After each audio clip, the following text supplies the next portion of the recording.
दूसरा चैलेंज हमने minorities issues लिया था, और एक चैलेंज जो है वो हमने लिया था इंडिया की जो पॉलिटिकल जो सोशल अवस्था है, हालत है, उस पर हमने यानी कि उस चीज़ को लिया था।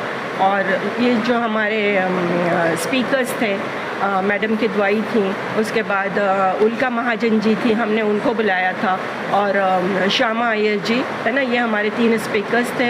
इन्होंने जो है वो हमें ये चीज़ बताई है ना कि डॉक्टर मैडम के दुआई ने हमें ये बताया, पावर्टी के इस पर बताया कि क्यों यानी कि पावर्टी, उसका रीज़न क्या है मुल्क में, एजुकेशन क्यों यानी कि हम एजुकेशन में इतने पीछे, ख़ास कर इनके मुस्लिम्स क्यों एजुकेशन में इतने पीछे हैं।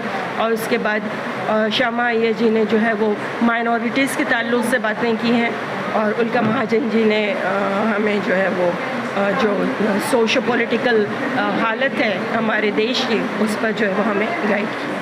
देखिए, मुझे ना कि ये है कि हमारी संस्था में तो सिर्फ जेंट्स नहीं हैं, हम लेडीज़ भी हैं, और आप अच्छी तरह यानी आप जानते हैं कि हम आगे बढ़कर काम कर रहे हैं इसमें।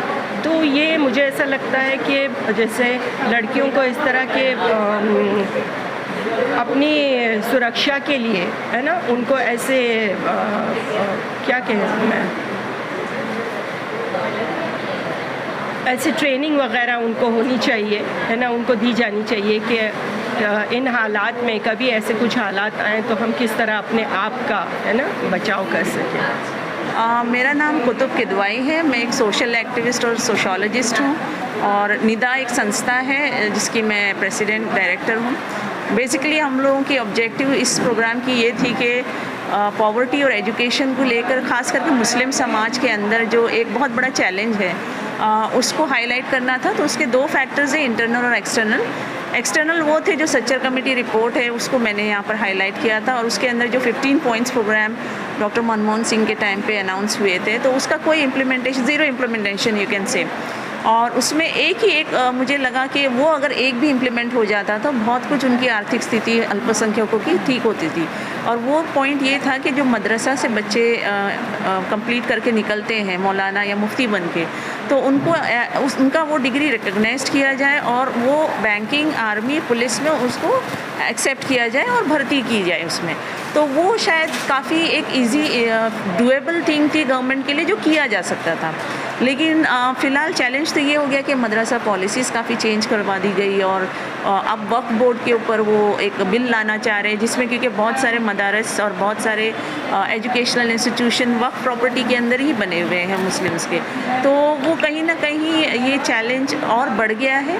और विद इन कम्युनिटी मैंने ये कहा है कि हमने प्रायोरिटी नहीं दी एजुकेशन को।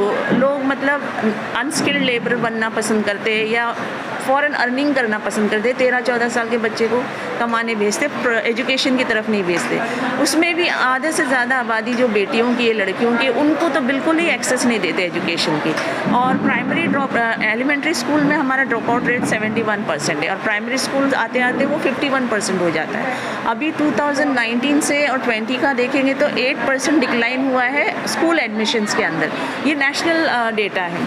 तो ये अगर हर साल 8% डिक्लेयर, ऑलरेडी वो नहीं जा रहे हैं और उसमें भी ये डिक्लाइन आ रहा है, तो ये काफ़ी चैलेंजेस क्रिएट कर सकता है आगे। तो उसका क्या रेजोल्यूशन है वो हम लोग यहाँ डिस्कस कर रहे थे। हमारी कोशिश थी कि ड्रॉप आउट चिल्ड्रन का अभियान हम शुरू किए हैं, वो चल रहा है। साथ साथ में बच्चों को एक्सेस टू एजुकेशन को लेकर आसपास के स्कूल में रीएडमिट कराना, चाहे वो प्राइवेट हो या गवर्नमेंट हो, और साथ साथ उनको कोई स्पॉन्सर या डोनर ढूंढकर उनका आगे एडवांस एजुकेशन के लिए हेल्प करना। ये छोटी एक कोशिश मुहिम हम लोग शुरू कर रहे हैं। But reforms with in community is important. Government आएगी जाएगी, लेकिन चैलेंजेस मेन ये है कि हम उनसे काम कैसे करवा के लें। तो ये आज मैं ये सद्भावना मंच से बहुत साल मतलब 2-3 सालों से जुड़ी हूँ, और उनका जब भी प्रोग्राम रहता है I always attend it, and मुझे बहुत अच्छा लगता है।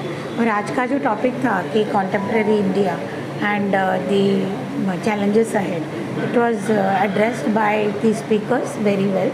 उल्का महाजन जी, कुतुब किदवाई जी और श्यामा अय्यर जी, बहुत मतलब उन्होंने अच्छा गाइडेंस दिया, और मतलब it was very interesting, and definitely it will help all the friends in future. हाँ, मेरा नाम है करुणा उटेकर। मैं जेजे हॉस्पिटल कैंपस में रहने वाली वुमेंस एक सुपरिटेंडेंट वाइफ हूँ और मुझे ये एनजीओ फील्ड में ही मुझे शांति मिली। तो गए 35 साल से ज़्यादा उसी के अंदर जुड़ी हूँ और इस माध्यम से अभी 4-5 साल हुए जमाते इस्लाम के जो प्रोग्राम है, पता नहीं उन्होंने मेरे को कब उठाया, मुझे पता ही नहीं चला। मैं भी चौंक गई कि इतना सारा अच्छा सोचने वाले लोग भी हैं, ये मेरे को बहुत खुशी हो रही है। और आज जो प्रोग्राम हुआ तो अलग अलग इश्यूज जो इंडिया के जो सब्जेक्ट है लोगों के प्रति उसके बारे में चर्चा हुई, ये मेरे को बहुत अच्छा लगा। लेकिन जो आज मेरी सभा में आई मुझे बहुत अच्छा लगा। इससे पहले भी मैं आई थी, पर मैं ये चाहती हूँ कि काफ़ी लोगों ने जो अपने विचार प्रकट किए वो बहुत अच्छे हैं, पर इसके में एक ये जो मुद्दा है जो हमारे इस लेडीज़ लोग के लिए आ रहा है, जैसे कि अभी एक बच्चे का, लड़की का जो रेप हुआ, मैं चाहती हूँ कि गवर्नमेंट से कि ये जो हमारा ये जो मुद्दा होता है उसको दबाया ना जाए, उठाया जाए सामने, और जितने ये क्रम हो रहे हैं, क्रिमिनल्स हो रहे हैं, तुरंत से तुरंत उनको ये इस चीज़ के लिए जो सज़ा होती है तुरंत शूट किया जाए या जो भी हो सकता है किया जाए। वो मेरे घर से हो या मेरे बाहर के फैमिली से हो, कि जो देश की जिस जगह से भी हो रहा है उन्हें कम से कम सज़ा से सज़ा पास दिया जाए। My name is I'm Advocate Ghazala Parveen Sheikh. I practice at the Bombay High Court. Today I was invited by Jamaat Islami to be a part of this.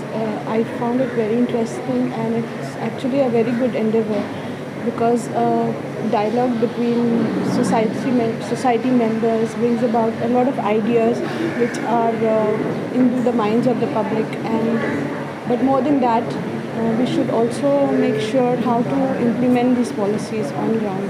So I think Jamaat is working towards implementing these policies on ground, and it's a very good initiative. In fact, I came across a lot of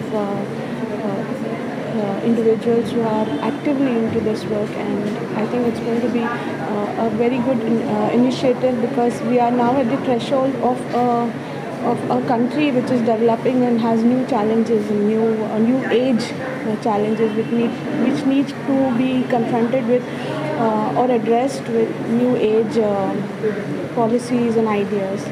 So that's a good effort.